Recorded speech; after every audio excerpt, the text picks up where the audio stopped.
He held her hand right in front of me, at my own sister's wedding. Everyone told Charlotte she was paranoid. They told her that Rylan was just a dedicated boss and that Vanessa was just a hard-working assistant. But when Rylan insisted on bringing his colleague to the most intimate family gathering of the year, Charlotte felt a cold knot tighten in her stomach. She expected humiliation. She expected whispers. But she never expected the priest, a man of God sworn to peace, to stop the ceremony, point a trembling finger at the pews, and reveal a secret so dark it would shatter 3 families in an instant. You think you know what cheating looks like? You have no idea. The morning of the wedding, the sky over Seattle was a bruised purple, threatening rain that never seemed to fall. It matched the color of the circles under Charlotte's eyes. She sat at her vanity, staring at her reflection. At 34, Charlotte was still beautiful, with sharp cheekbones and eyes the color of polished mahogany, but the spark had gone out of them. Behind her, the reflection of her husband, Rylan, moved through the room like a storm front. He was fastening his cufflinks, his movements sharp and agitated. "I still don't understand why she has to come, Rylan," Charlotte said, her voice steady, though her hands trembled as she applied her lipstick. "It's Emily's wedding. It's family only. My parents paid for a specific head count." Rylan didn't even look up. "We've been over this, Charlotte.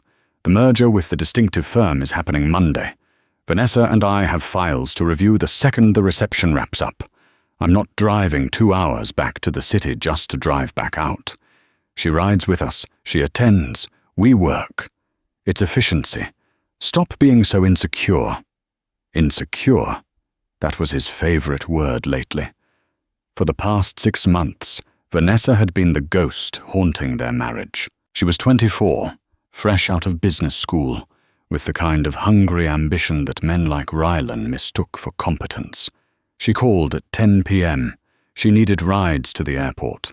She needed mentorship over dinner. "She's an assistant, Rylan," Charlotte said, turning on the stool. "She isn't a +1. This is my sister's wedding. Do you know how disrespectful it looks to bring your secretary to a black tie family event?" Rylan finally looked at her. His eyes, once warm and blue, were now cold steel. "She is an associate director now, Charlotte. Show some respect. And frankly, having someone intelligent to talk to might make the night bearable. You know how your mother gets." He grabbed his suit jacket and walked out of the bedroom. The door didn't slam, but the click of the latch felt final. Charlotte sat there, the silence ringing in her ears. She looked at the invitation on the dresser. The wedding of Emily Rose and Lucas Darrow. St. Jude's Cathedral. Emily, her younger sister, was the golden child. This was supposed to be the happiest day of the year. Charlotte had bought a navy silk gown, understated and elegant, perfect for the matron of honor. She wanted to disappear into the background and let Emily shine. But Rylan was bringing a spotlight. When they went downstairs to the car, the spotlight was already waiting. Vanessa was standing in their driveway, leaning against Rylan's black Mercedes. She wasn't wearing office attire. She wasn't wearing associate director clothes. She was wearing a floor-length gown, and it wasn't just any gown. It was a pale, shimmering champagne gold. In the overcast light, it looked dangerously, aggressively close to white. It was backless, plunging, and covered in sequins that caught every stray photon of light. Charlotte froze on the porch steps. "Good morning, Charlotte," Vanessa chirped. Her voice was like syrup, sweet but thick and cloying. "Rylan said it was black tie, so I thought I'd dress up. Hope you don't mind." Charlotte gripped her purse so hard the leather creaked. "It's a morning ceremony, Vanessa. That's an evening gown." "Oh, but the reception goes all night, doesn't it?" Vanessa smiled, showing perfect veneered teeth. She opened the back door of the car, then paused. "Actually, Rylan, do you mind if I sit up front? I get terrible motion sickness in the back." Rylan didn't even hesitate. "Of course. Charlotte, you're fine in the back, right? You have more leg room for your dress. He said dress with a subtle sneer, as if Charlotte's elegant navy silk was a potato sack compared to Vanessa's disco ball. Charlotte stood there for a second, the humiliation washing over her like cold water. The neighbors were watching. Mrs. Higgins across the street had stopped watering her hydrangeas. "Fine," Charlotte whispered. She climbed into the back seat of her own husband's car. As they pulled out of the driveway, she watched Rylan and Vanessa in the front. Vanessa reached over to adjust the radio, her hand lingering on the dial, inches from Rylan's knee. Rylan laughed at something she said, a deep belly laugh Charlotte hadn't heard in years. Charlotte looked out the window at the passing grey blur of the highway. She touched the gold band on her finger. Just get through the day, she told herself. Don't make a scene. Do it for Emily. But the scene was already being set. She just didn't know the script yet. St. Jude's Cathedral was an architectural masterpiece of stone and stained glass, looming over the hill. It was the kind of place where old money whispered and reputations were currency. The parking lot was filling with high-end luxury cars. Emily's fiancé, Lucas Darrow, came from a family that owned half the real estate in the state. This wasn't just a wedding. It was a merger of dynasties. Rylan parked the car. Before the engine had even fully cut out, he was out the door and walking around to the passenger side to open it for Vanessa. Charlotte let herself out of the back seat. Her heels crunched on the gravel. "Rylan," Charlotte said, keeping her voice low as they walked towards the massive oak doors. "Please, just keep a professional distance. My parents are going to be stressed enough." Rylan adjusted his tie, looking over Charlotte's head. "Stop managing me, Charlotte. You're being hysterical." Vanessa fell into step beside Rylan, slipping her arm through his. "Don't worry, Charlotte. We'll be on our best behavior." She didn't let go of his arm. As they entered the vestibule, the air changed. It was cool and smelled of frankincense and lilies. Guests were milling about, signing the guest book. The moment they walked in, heads turned. It wasn't because of Rylan, who looked dashing in his tuxedo. It was Vanessa, in the subdued lighting of the church. Her champagne dress looked practically bridal. It was tight, revealing, and completely inappropriate for a Catholic ceremony. "Is that," Charlotte heard her Aunt Karen whisper loudly to a cousin, "is that the bride?" "No, Emily is in the back." "Who is that?" "That's Rylan's colleague," someone else whispered. The word colleague was dripping with sarcasm. Charlotte felt the heat rise in her cheeks. She walked quickly to the front, where her mother, Margaret, was organizing the ushers. Margaret was a formidable woman, a matriarch who could freeze water with a look. When she saw Charlotte, her face softened, but then her eyes snapped to Rylan and Vanessa standing near the holy water font. Margaret's eyes narrowed into slits. "Charlotte," she hissed, pulling her daughter aside, "why is that woman wearing a wedding dress? And why is she holding your husband's arm?" "It's champagne, Mum," Charlotte said weakly. "And she's his associate. They have to work later." "Work?" Margaret scoffed. "She looks like she's working on becoming the next Mrs. Anderson. Does Rylan have a death wish? Bringing a mistress to a Darrow wedding?" "She's not his mistress," Charlotte lied, though the words tasted like ash. "Please, Mum, not now. Emily is about to walk down the aisle." Margaret straightened Charlotte's necklace, her eyes full of pity. "Oh, honey, you're the only one who doesn't see it. Or maybe you're the only one pretending not to." Just then, the organ music swelled. The signal to be seated. Charlotte, as matron of honor, had to go to the vestry to help Emily with her veil. "I have to go," she said. "Rylan, you sit in the third pew. Family side." "Actually," Rylan said, his voice carrying over the crowd, "Vanessa doesn't know anyone. I'm going to sit with her near the middle so she's not uncomfortable. The third pew is reserved for the brother-in-law of the bride," Charlotte said through gritted teeth. "I'm sure your cousin Greg can take my spot." "Come on, Ness," Rylan said. He placed a hand on the small of Vanessa's back. too low, too familiar, and guided her towards the general seating. Charlotte watched them go. He had chosen a random seat with his assistant over his place of honor beside his wife's family. She fought back tears, took a deep breath, and walked into the vestry. Emily was standing there, looking like a vision in lace and tulle. She was glowing. "Char!" Emily squealed. "Do I look okay? Is my hair holding?" "You look perfect," Charlotte said, forcing a smile. She couldn't ruin this. She couldn't tell Emily that her brother-in-law was currently sitting in the nave playing footsie with a woman dressed like a runner-up bride. "Where's Rylan?" Emily asked, looking around. "Is he ready to do the reading?" Charlotte froze. She had forgotten. Rylan was supposed to do the second reading, 1 Corinthians. Love is patient, love is kind. He's seated, Charlotte stammered. "He's a bit under the weather. Throat issue. He asked if Cousin Greg could do it." Emily frowned, a shadow crossing her face. "Oh, okay, that's disappointing. But Greg is fine." The procession began. The flower girls, the bridesmaids, and finally, Charlotte. She walked down the aisle, holding her bouquet of white roses. She kept her eyes forward, fixed on the altar. But she could feel them. Halfway down the aisle, she glanced to her left. There they were, Rylan and Vanessa. They were sitting in the aisle seat. Rylan had his arm draped over the back of the pew, his fingers brushing Vanessa's bare shoulder. Vanessa was whispering something in his ear, giggling, in the middle of the procession. Charlotte saw her father, walking Emily down the aisle behind her, stiffen. He had seen them too.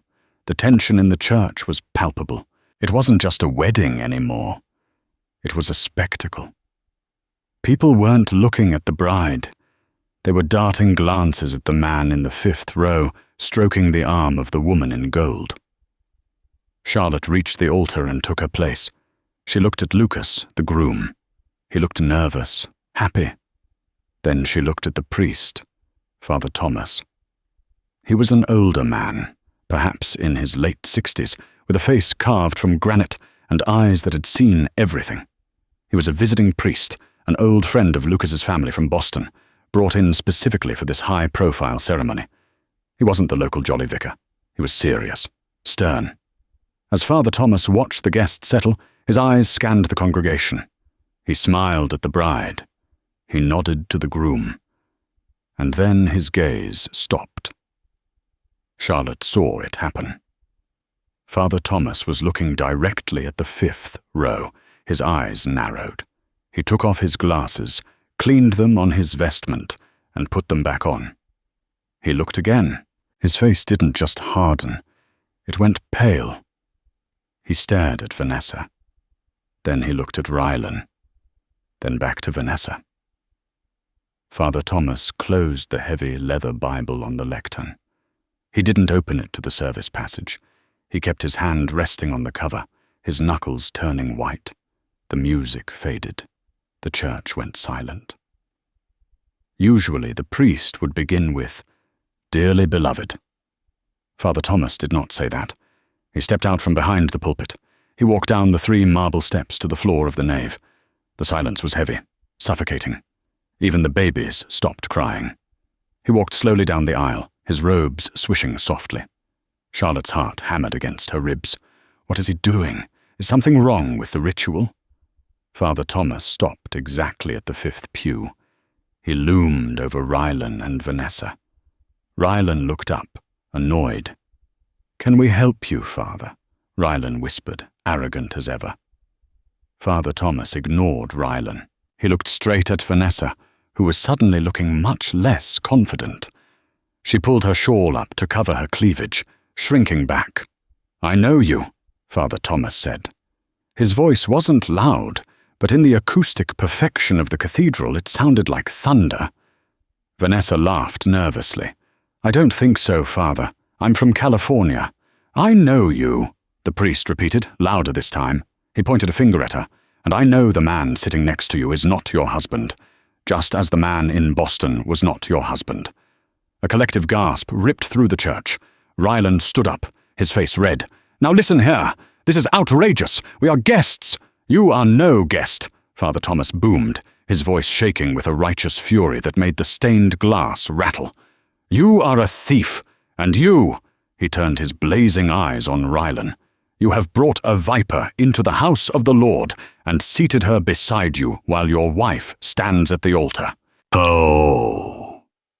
Charlotte stopped breathing. Father Thomas turned to the congregation, his voice trembling with adrenaline. "I cannot perform this ceremony," he declared. "Not while she sits there, because I have a duty to the truth. And the truth is, this woman is currently wanted by the authorities in Massachusetts for bigamy and fraud." The silence that followed Father Thomas's declaration was absolute. It was a vacuum, sucking the air out of the cathedral. For 3 seconds, no one moved. No one breathed. Then, chaos. "What did you say?" Rylan barked, his voice cracking. He tried to muster his usual corporate authority, the kind that silenced boardrooms, but it withered under the ancient, vaulted ceiling. "You're senile. This is harassment." "Bigamy?" The whisper started in the front row with Charlotte's mother and spread like wildfire back through the pews. "Fraud?" Vanessa wasn't looking at Rylan anymore. She wasn't looking at the priest. Her eyes were darting toward the side exits, the exit signs glowing red in the dim light. Her confident, syrupy demeanor had evaporated. In its place was the feral look of a trapped animal. "I'm leaving," Vanessa hissed, grabbing her purse. She stood up, her champagne sequins clattering. "Sit down." Father Thomas didn't yell, but his voice, sound carried the weight of a gavel strike. He blocked the aisle with his body. "The police were called the moment I recognized you from the diocese bulletin. They are waiting outside the vestibule." Rylan turned to Vanessa, confusion warring with his anger. "Ness, what is he talking about? Tell him he's crazy." Vanessa looked at Rylan, and for the first time, Charlotte saw the mask slip completely. The adoration, the mentorship, the wide-eyed assistant act. It was gone. Vanessa looked at Rylan with sneering contempt. "Move, old man," Vanessa spat at the priest, trying to shove past him. But Lucas Darrow, the groom, was already moving. He vaulted over the communion rail, his tuxedo tails flying, and sprinted down the aisle. Lucas was a former college linebacker, broad-shouldered and imposing. He reached the 5th pew just as Vanessa tried to bolt. He didn't touch her, but he stood squarely in her path, flanked by 2 of his groomsmen who had followed his lead. "Nobody is leaving until we sort this out," Lucas said, his voice low and dangerous. "You just ruined my bride's entrance. You're going to wait for the cops." Rylan shoved Lucas. "Get out of my way, Darrow. You can't hold us here." Lucas didn't budge. He just looked at Rylan with pity. "Rylan, look at her face. Look at her." Rylan turned back to Vanessa. She wasn't looking at him for protection. She was frantically texting on her phone, her fingers flying, sweat beading on her forehead. "Vanessa?" Rylan asked, his voice smaller now. "Shut up, Rylan," she snapped, not looking up. "You useless idiot. You said this was a quiet family wedding. You didn't say the priest was from Boston." The color drained from Rylan's face. It was as if he had been slapped. At the altar, Charlotte stood frozen. Her bouquet was shaking so hard, petals were falling to the floor. Emily grabbed her hand, squeezing it tight. "Char," Emily whispered, "did you know?" I didn't," Charlotte stammered. "I swear." The heavy oak doors at the back of the church creaked open. 2 uniformed police officers stepped in, followed by a man in a plain suit. The detective. The detective walked briskly down the aisle, his shoes clicking on the stone. He nodded to Father Thomas. "Thank you, Father. We've been looking for Miss Valerius for 3 months." "Valerius?" Rylan whispered. "Her name is Vanessa Tate." The detective stopped in front of the pew. He pulled a pair of handcuffs from his belt. "Vanessa Tate is an alias, sir. Her real name is Veronica Valerius. She's wanted for 3 counts of marriage fraud, embezzlement, and identity theft in Massachusetts and Rhode Island." Rylan staggered back, hitting his knees against the pew behind him. "Marriage fraud? But you're what, sir?" the detective asked, pausing as he cuffed Vanessa's hands behind her back. The sequins scratched against the metal. Rylan looked at Charlotte. He looked at her parents, who were staring at him with a mixture of horror and vindication. He looked at the hundreds of guests witnessing his ruin. We're just colleagues, Rylan mumbled, the lie feeble and dying. That's not what you told the jeweler last week, Veronica said with a cruel laugh as the officer turned her around. Tell them about the ring, Rylan. Tell them about the penthouse deposit. The church gasped again, a collective intake of breath that sucked the oxygen from the room. Charlotte felt her knees give way. She sat down hard on the altar steps, her navy dress pooling around her. The ring. Rylan had told her he was cutting back on expenses. He had cancelled their anniversary trip to Italy because money was tight with the market fluctuations. "Get her out of here!" Lucas shouted, his patience snapping. As the police dragged Veronica away, she twisted her head back toward Rylan. "You were the easiest mark yet, Richie. You were so desperate to feel important, I barely had to try. Enjoy your wife." The doors slammed shut. Silence returned to St. Jude's, but it was a different kind of silence. It was the silence of a bomb crater. Rylan stood alone in the aisle. The spotlight was on him now. Harsh and unforgiving, he looked towards the altar, toward Charlotte. "Charlotte," he croaked. He took a step forward. "Honey, I didn't know. I was scammed. I'm a victim here." Charlotte stood up. She looked at her sister, Emily, whose eyes were filled with tears of rage on Charlotte's behalf. She looked at her father, whose fists were clenched so tight his knuckles were white. She walked down the steps of the altar. She walked down the aisle, past the rows of gaping guests. She stopped 3 feet from Rylan. "A victim?" Charlotte asked. Her voice was steady, clearer than it had been in years. "Yes," Rylan pleaded, his hands reaching out. "She lied to me. She manipulated me. You heard the cop. She's a professional criminal. I'm innocent." "Innocent of fraud, maybe," Charlotte said, her voice rising. "But you just admitted to buying her a ring. You admitted to a penthouse. You brought her here, to my sister's wedding, in a wedding dress, and sat her in front of my family while treating me like a servant." She pulled the gold band off her finger.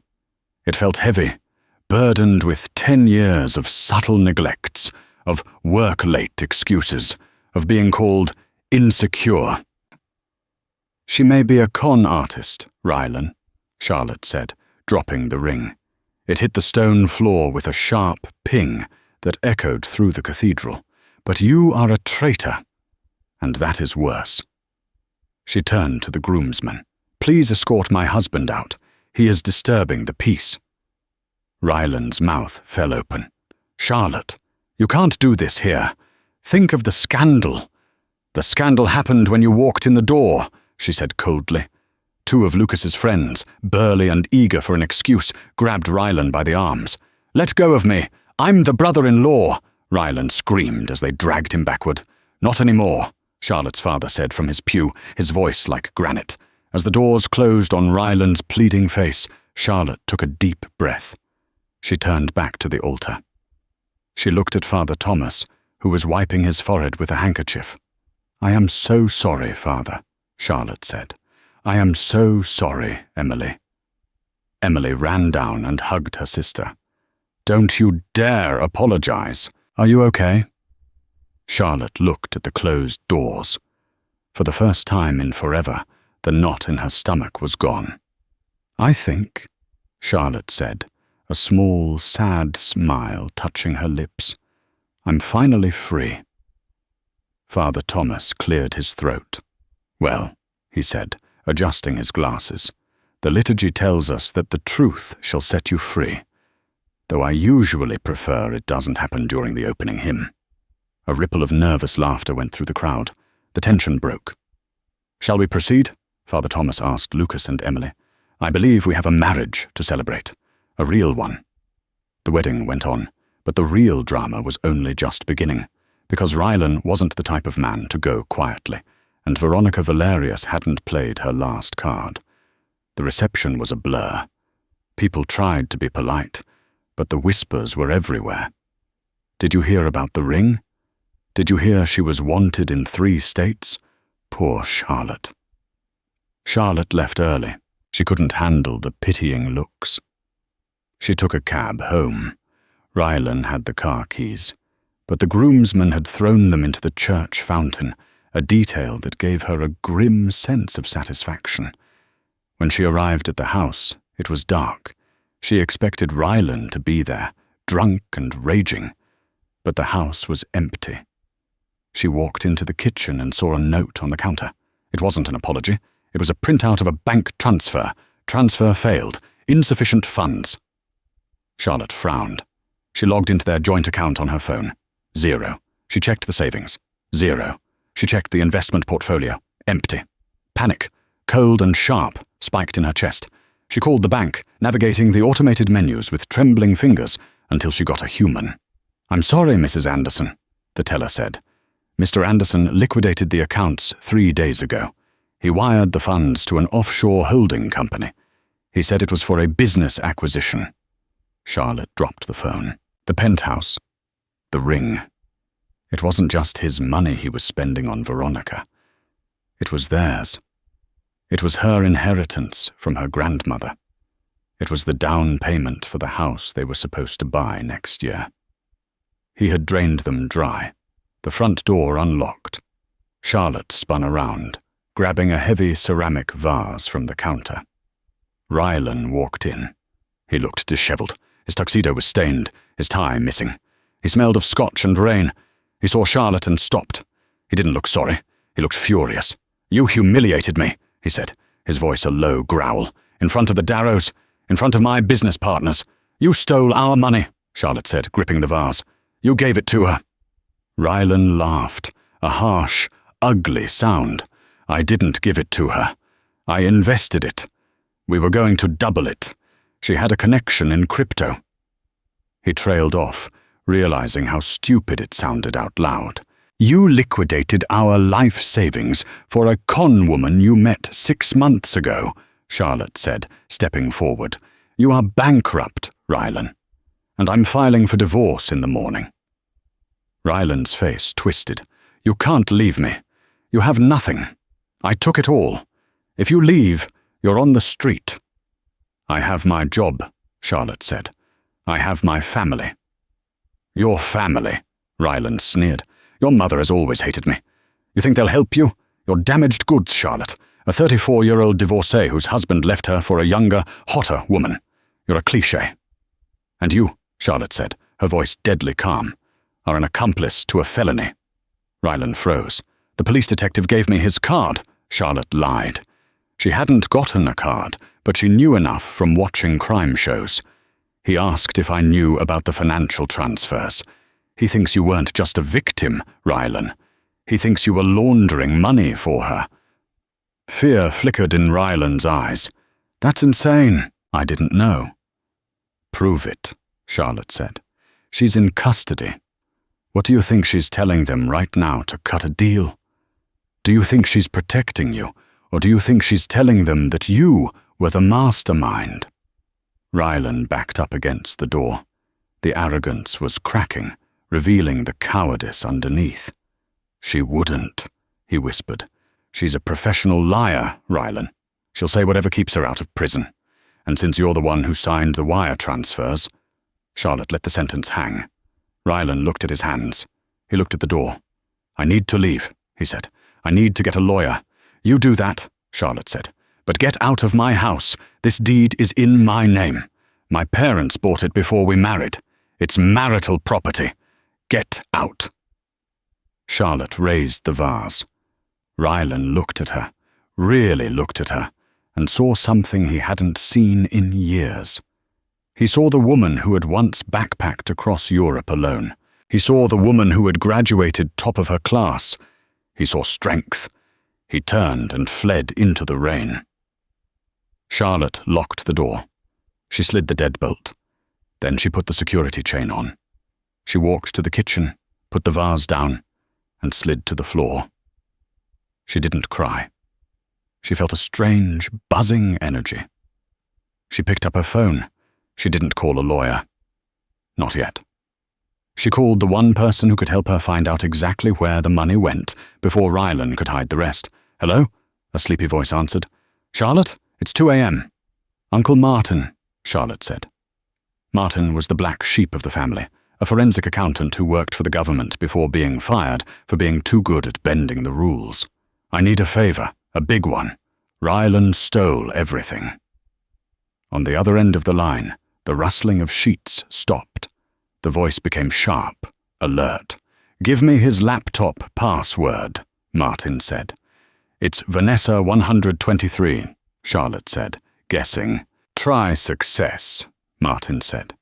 "Guys like him are predictable." Charlotte walked into Rylan's home office. She opened his laptop. She typed in, "Success, access granted." "I'm in," she said. "Good," Martin said. "Now let's go hunting. By the time the sun comes up, we're going to know where every cent is. And Charlotte? Yeah? We're going to get it back. All of it.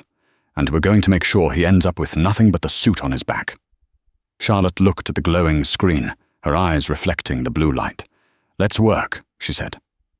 The sun rose over Seattle, casting a pale, unforgiving light into Charlotte's living room. The floor was covered in paper, bank statements, printed emails, and tax returns dating back 5 years. Uncle Martin sat in Rylan's ergonomic leather chair, a cigarette unlit in his mouth. Charlotte didn't allow smoking in the house, a rule he respected only by chewing on the filter. He looked like a bulldog who had just smelled a steak. "He's sloppy," Martin grunted, tapping a thick finger against the laptop screen. "Arrogant men are always sloppy. They think no one is watching." Charlotte placed a mug of black coffee next to him. "What did you find?" "Okay, so you know the investment he liquidated the savings for?" Martin pointed to a spreadsheet. He didn't just wire it to an offshore account. He wired it to a shell company called Vesper Holdings in the Caymans. Guess who the registered agent is? "Veronica?" Charlotte guessed. "Better, a guy named Julian. No, sorry, a guy named Stefano Rossi, a known associate of hers. But here is the kicker." Martin spun the laptop around. "Rylan didn't just empty your accounts. He took a loan against his 401k. He maxed out 3 credit cards in your name that you didn't know existed. And he borrowed $50,000 from the company account at his firm." Charlotte gasped, her hand flying to her mouth. "He embezzled. From Henderson and Wright. They're merging today. If they find out—" "When they find out," Martin corrected. "The audit is automatic during a merger. He's a dead man walking Char. He stole from his bosses to impress a woman who was stealing from him. It's almost poetic, if it wasn't so pathetic." "Can we get it back?" Charlotte asked, her voice trembling. "The house money. My grandmother's inheritance." Martin cracked his knuckles. "The wire to the Caymans is still pending. It takes 48 hours for international clearance on that size of a sum, especially over a weekend. It's Monday morning. We have until the banks open in Georgetown. I can flag it as fraudulent, but I need a police report number specifically for the embezzlement." "I can get that," Charlotte said, her eyes hardening. "But I need to go to his office." "He'll be there," Martin warned, trying to cover his tracks. "I know," Charlotte said. She stood up and walked to the closet. She pushed past the soft cardigans and sensible slacks she usually wore. She reached into the back and pulled out a sharp, charcoal grey power suit she hadn't worn since her last job interview 3 years ago. She put it on. It still fit. It fit perfectly. "I'm going to pay my husband a visit," Charlotte said. Downtown, the glass tower of Henderson and Wright gleamed in the sunlight. Rylan Anderson sat in his corner office, sweating through his shirt. He was frantically typing, trying to move numbers from column A to column B, trying to hide the $50,000 hole he had dug. He thought he could replace it before anyone noticed. He thought the returns on the crypto investment Veronica promised would be in by now. "She played me," his mind screamed. "She played me." But he couldn't focus on that. He had to save his career. The partners were meeting in the boardroom in 20 minutes to sign the merger deal. His office door flew open. Rylan jumped. "Vanessa, I told you to—" It wasn't Vanessa or Veronica. It was Charlotte. She strode into the office, past his stunned administrative assistant, the real one, a 60-year-old woman named Brenda. Charlotte looked formidable. Her hair was pulled back tight. Her makeup was sharp. She didn't look like the wife who waited at home with dinner. She looked like an executioner. "Charlotte," Rylan stammered, standing up. "What are you doing here? You can't be here. I have a meeting." "Sit down, Rylan," Charlotte said. She didn't yell. She closed the door behind her and locked it. "I don't have time for your drama," Rylan sneered, trying to regain control. "I'm dealing with a crisis." "You created the crisis," she replied calmly. She tossed a manila folder onto his desk. It slid across the mahogany surface and stopped right in front of him. "That is a printout of the unauthorized transfer you made from the client trust fund last Thursday, 10:15 a.m. Rylan's face went grey. How did you get that?" "You use the same password for everything. Success. It's ironic, really." Charlotte leaned her hands on the desk, looming over him. "Uncle Martin found it, and I'm on my way to show it to Mr. Henderson." "No!" Rylan lunged forward, grabbing her wrist. "You can't! They'll fire me. They'll prosecute. I'll go to jail, Charlotte." "Let go of me," she said, her voice ice cold. Rylan dropped her hand, panting. "Charlotte, please, listen, I can fix this. I just need time. If you report this, the money is gone forever. If I keep my job, I can pay you back. I swear." "You can't pay me back," she said. "You have nothing. But I can stop the wire transfer to the Caymans if I have proof the funds were stolen. I need you to sign a confession. Right now." She pulled a document from her bag. "If I sign that, I'm admitting to a felony," Rylan whispered. "If you don't sign it," Charlotte said, "I walk into the boardroom right now. The partners are all there, aren't they?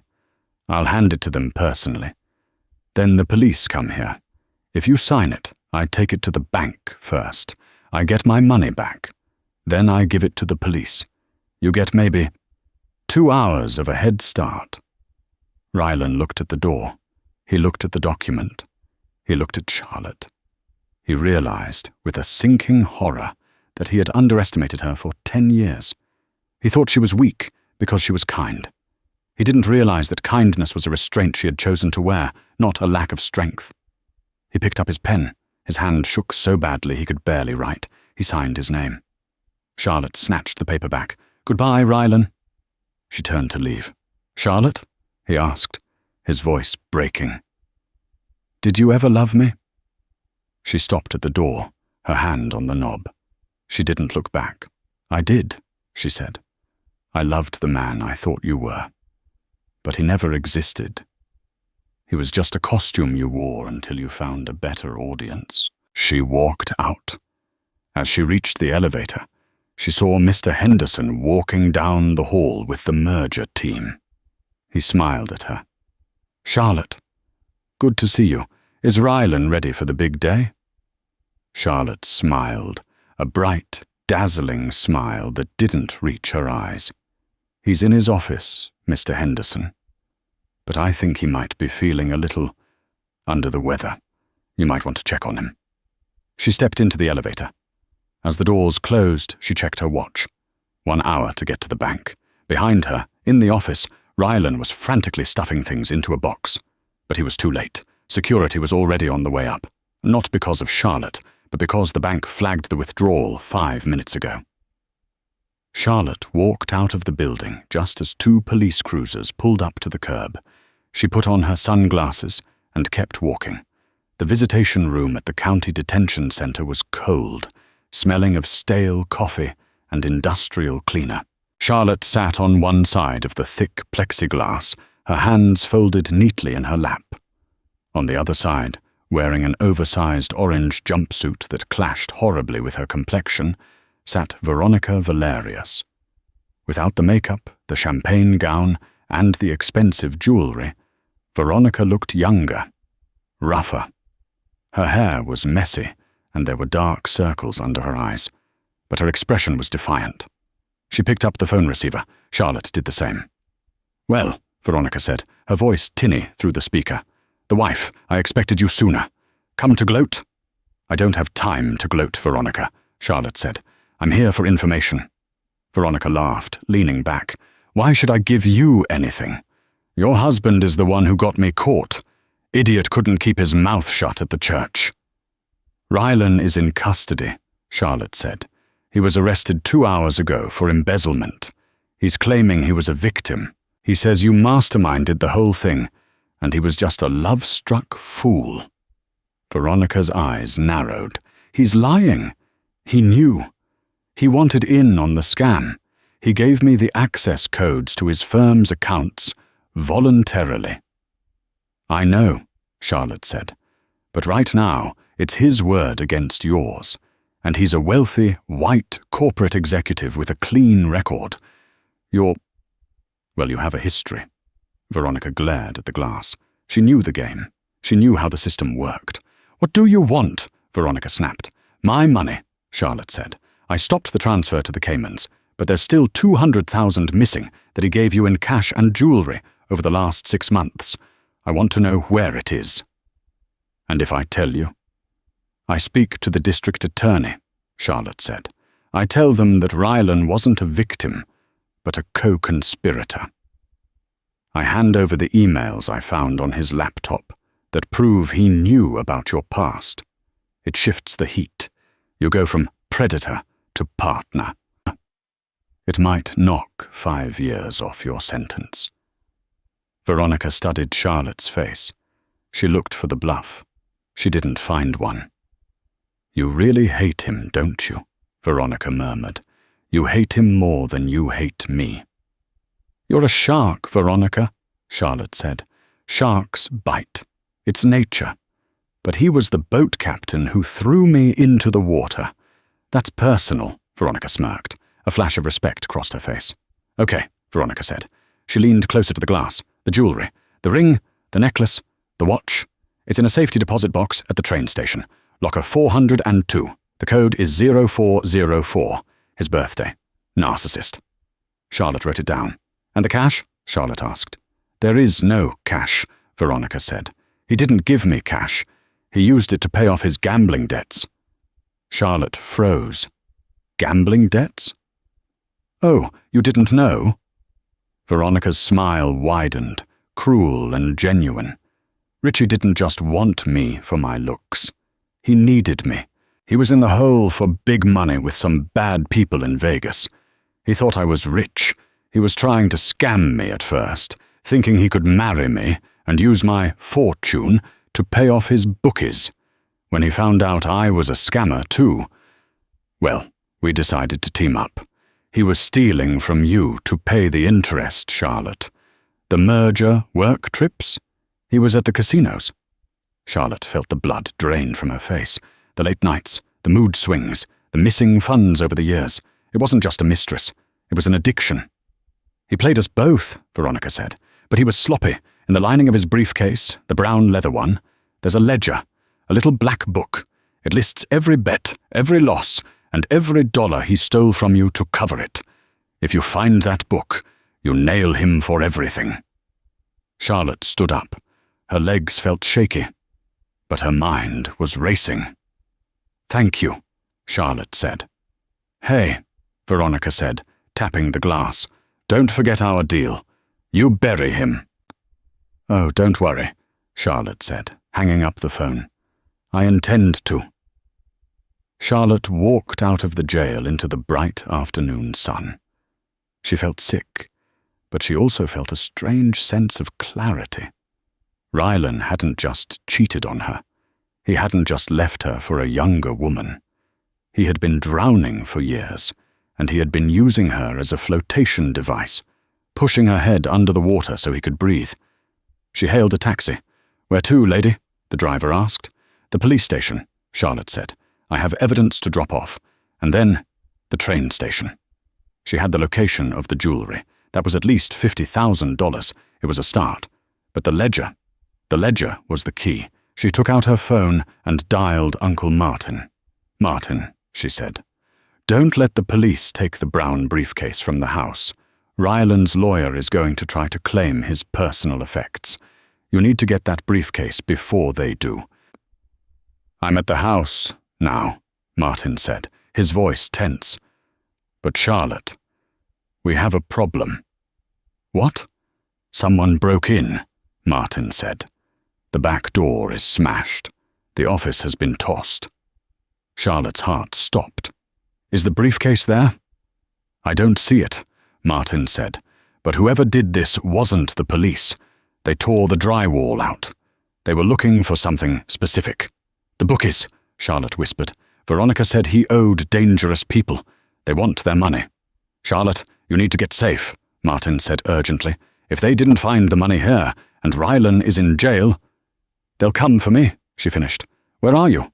"I'm in a cab, downtown." "Go to the Darrows," Martin commanded. "Go to Lucas and Emily's place. They have private security. Do not come home." Charlotte hung up. She looked out the rear window. A black SUV was 2 cars back. It changed lanes when she did. "Driver," Charlotte said, her voice steady. "Change of plans. Take me to the Darrow estate on the North Shore. And please, drive fast." The driver looked in the rearview mirror, saw her face, and nodded. He gunned the engine. The chase was on. But Charlotte wasn't just running away. She was leading them exactly where she wanted them. Because Lucas Darrow's family didn't just have money. They had influence. And they had a security team that made the police look like mall cops. She was bringing the war to a fortress. The taxi tires screeched against the asphalt as they wound up the North Shore Drive. In the rearview mirror, the black SUV was gaining, its grille filling the view like a predator's maw. Charlotte gripped the door handle, her heart hammering against her ribs. "Just get to the gates," she shouted. The Darrow estate loomed ahead, a fortress of brick and iron. As the taxi shot through the opening, the heavy gates began to swing shut. The black SUV skidded on the wet pavement, stopping inches from the locking bars. 2 men in leather jackets stepped out, staring dead-eyed through the metal. They weren't police. They were the investors Rylan owed money to. The Vipers. Lucas Darrow met Charlotte on the steps, flanked by armed private security. "You're safe here," he promised. "My father's team will handle the perimeter." Inside the library, Uncle Martin was pacing. He looked grim. "I checked the house, Char. It's a wreck. They tore up the floorboards looking for the ledger, but they didn't find it." "Veronica said he kept it in the lining of his brown briefcase," Charlotte said, her hands shaking as she accepted a glass of brandy from Emily. "It wasn't in the office," Martin said, "and he didn't have it when he was arrested." Charlotte closed her eyes, retracing the steps of that morning. Ryland's arrogance, his insistence on driving, the work files. "The car," Charlotte whispered, her eyes snapping open. "He insisted on driving the Mercedes so he could show off. He put the briefcase in the trunk." Emily gasped. "The car the groomsman pushed into the fountain?" "It's at the impound lot," Lucas realized. "It hasn't been processed yet. If the bookies figure that out, they'll burn it," Martin finished, "and the evidence dies with it." "I'm going," Lucas said, grabbing his keys. "I know the lot manager. I'll get it." 3 hours of agonizing silence followed. The rain lashed against the library windows as Charlotte watched the driveway. Finally, Lucas returned, carrying a sodden, dripping leather object. Martin slit the lining with a pocket knife. Inside, wrapped in plastic, was a small black notebook. Charlotte opened it. It was a road map of ruin. Dates, amounts, and names. The Greek, Viper, Lucky. Rylan hadn't just been embezzling. He was laundering money for organized crime syndicates to cover millions in gambling debts. "This is it," Martin whispered. "This is a RICO case. This puts him away for 20 years. Or," he looked at the skate, "it gets him killed." Charlotte closed the book. The fear that had gripped her for days evaporated, replaced by the cold, hard steel of leverage. "Call the detective," she said. "I'm going to make a trade." The interrogation room was stark and cold.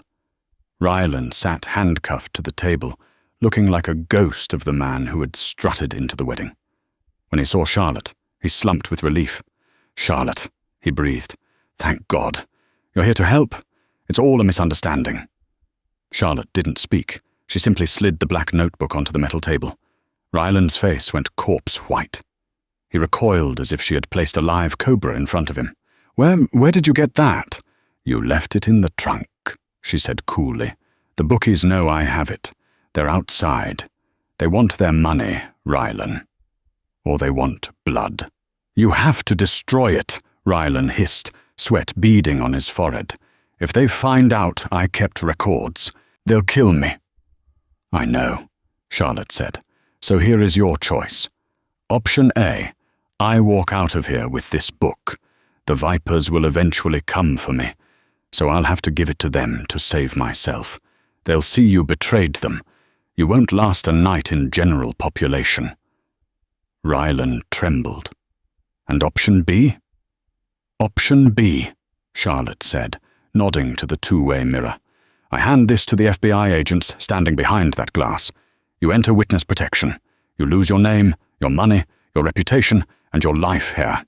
You go to prison, but you live." "And what do you get?" Ryland sneered, tears of rage in his eyes. "I've already cut a deal with the district attorney," Charlotte replied, standing up. "In exchange for the evidence that brings down the syndicate, the government releases the liens on my house.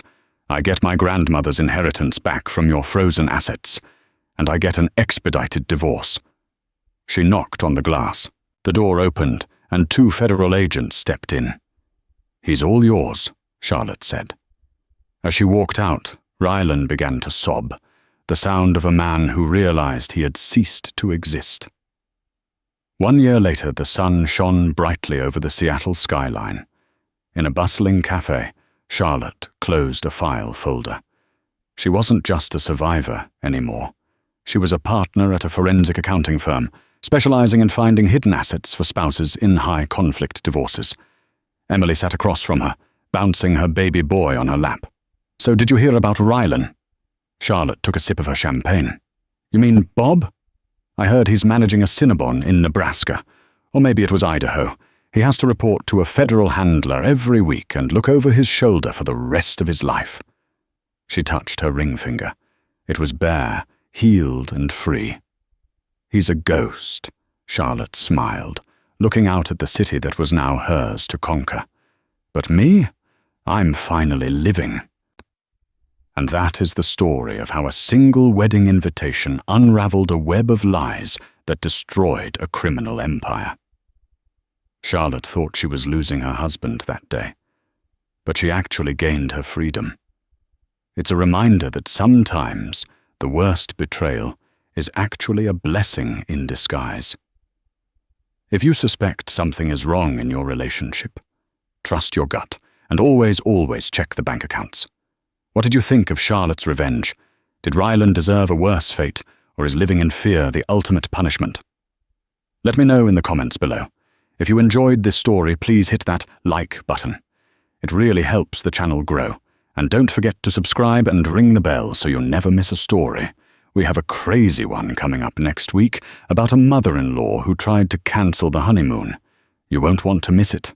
Thanks for watching, and stay safe out there.